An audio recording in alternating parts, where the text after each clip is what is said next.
Hello students, तो आज की इस वीडियो में आज मैं कक्षा 8वीं वाले विद्यार्थियों को सामाजिक विज्ञान सब्जेक्ट के त्रैमासिक परीक्षा का प्रश्न पत्र दिखाने वाला हूं। तो चलो शुरू करते हैं। तो देखो, पहला प्रश्न जो है वो क्या है।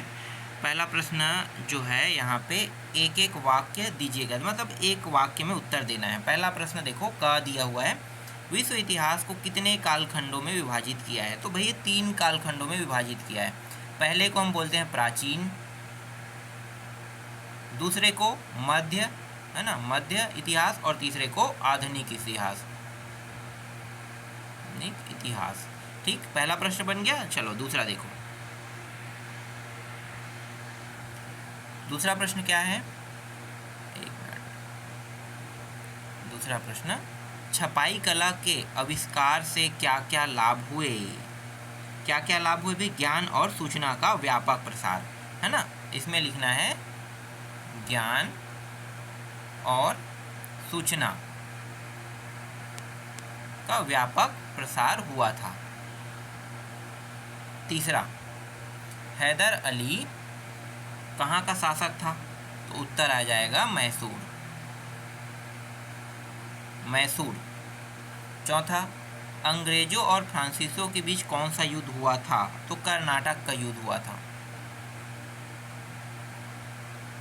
कर्नाटका कहते हैं ना, कर्नाटक का युद्ध।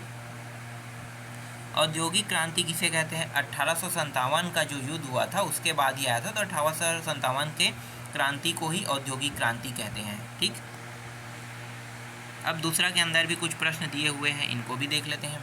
पहला प्रश्न है, मार्टिन लूथर के अनुयायियों को प्रोटेस्टेंट कहा जाता है, क्यों।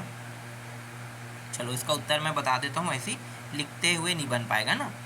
क्योंकि उनके अनुयायियों के कैथोलिक सम्राट के उस आदेश का विरोध किया जो लूथर के विचारों का खंडन करता था, इसीलिए इनके अनुयायियों को प्रोटेस्टेंट कहा गया।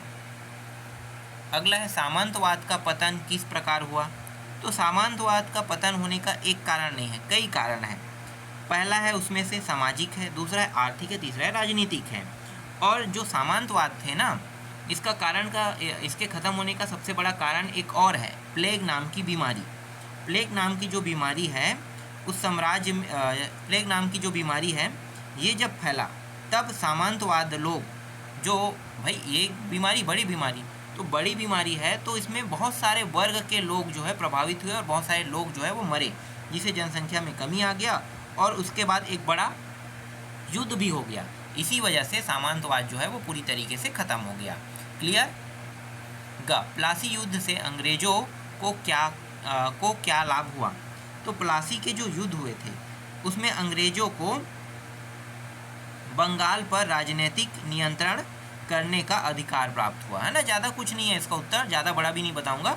बंगाल जो है, ठीक है, उस पर राजनीतिक नियंत्रण करने का इनका क्या हुआ, अधिकार प्राप्त हुआ। प्लासी के युद्ध में एक बेनिफिट मिला और यहाँ पे जितने भी खनिज थे इन पर भी इनका नियंत्रण हो गया।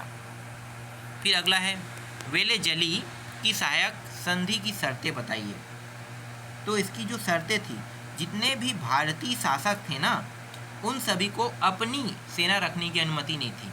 सेना कौन रखता था, अंग्रेज। और अंग्रेज जो सेना रखते थे उसको वेतन कौन देता था, भारतीय शासक। यही सबसे बड़ी सहायक संधि थी वेले जली की। इसके बाद अंग्रेजों की नई शिक्षा व्यवस्था का भारत पर क्या प्रभाव पड़ा। देखो, अंग्रेजों का जो शिक्षा है, जिसे हम पश्चिमी शिक्षा कहते हैं, वो हमारे देश में आया और हमारे देश की जो शिक्षा है वो धीरे धीरे क्या होने लगा, कम होने लगा, जिस वजह से हमारे देश की संस्कृति भी धीरे धीरे ख़त्म होने लगी। तो ये जो व्यापक प्रभाव है ये हमारे देश पर पड़ा। क्लियर, ये भी टॉपिक। इसके बाद भारत के प्राचीन उद्योग धंधे क्यों बंद हो गए।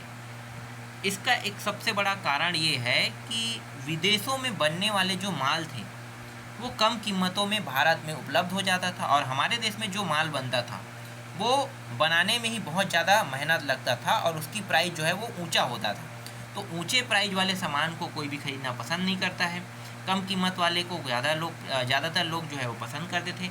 इसी वजह से भारत में जितने भी उद्योग धंधे थे वो धीरे धीरे बंद होते गए। क्लियर हो गया ये भी टॉपिक। अब अगला देखो, खालिस्तान वाला प्रश्न है। यूरोप से भारत पहुंचने के समुद्री मार्ग की खोज किसने की? तो वास्को डी गामा, है ना, वास्को डी गामा। दूसरा है यूरोप व्यापार से भारत को नए मार्ग।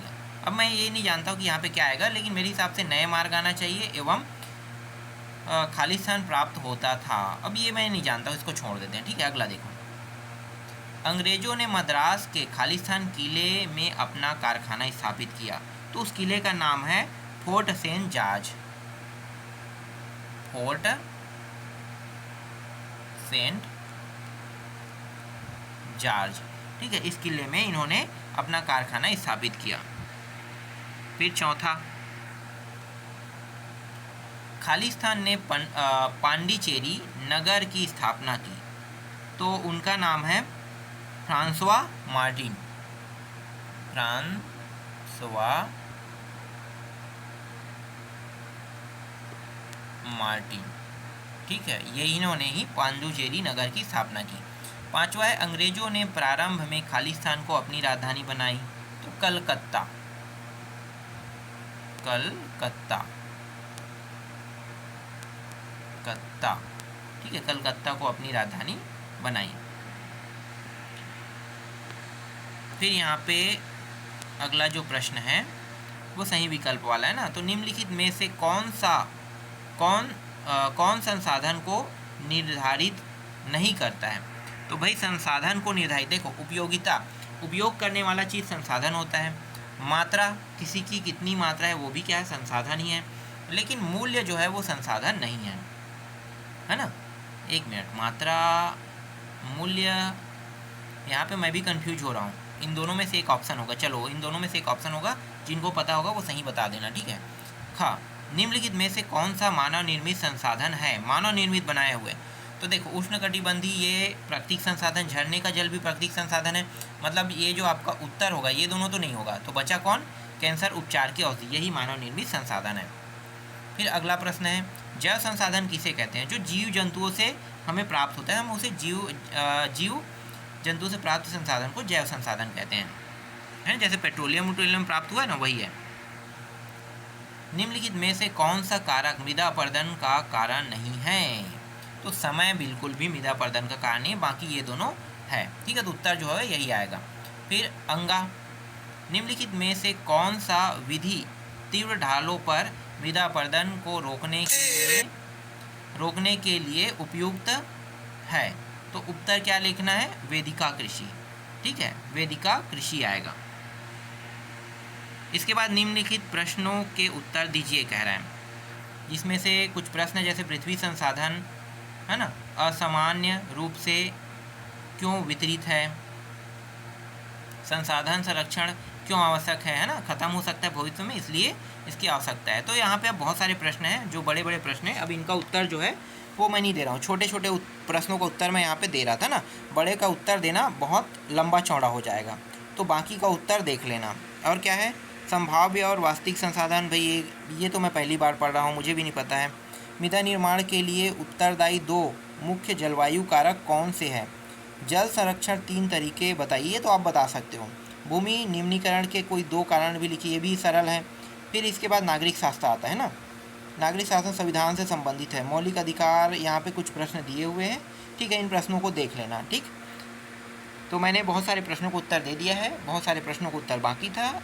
अब बाकी जो प्रश्न को उत्तर जो मैं नहीं दे पा रहा हूँ उनको देख लेना। अभी आपका जो एग्ज़ाम होगा उसमें इसी टाइप के प्रश्न आएंगे।